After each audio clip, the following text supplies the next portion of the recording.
Hello and welcome to Tech It Simple. I'm going to be showing you how you can enable dark mode in Pinterest. Pinterest is the app we love the most when it comes to finding inspiration or ideas for our work or our interests. But it would be much better if we can enable our favorite dark mode in Pinterest. Alright, let's look at how we can enable dark mode in Pinterest. Just launch the Pinterest app, like so, and from there, after you have logged into your account, just click on this avatar icon at the bottom right corner. Now, there at the top right section, we have a gear icon. Let's select it. So, here we have account management. Alright, we want to manage our account display behavior. So, let's select it.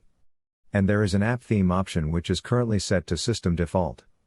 So, if you want to change it to light or dark, currently which is what we're looking for, just select it, and there you are, Pinterest is in dark mode now.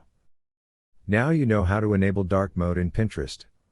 If you found this video helpful, do give this video a big thumbs up. And if you still have any questions or comments regarding enabling dark mode in Pinterest, do leave them in the comment section. We'll get back to you right away. Until next time, bye bye.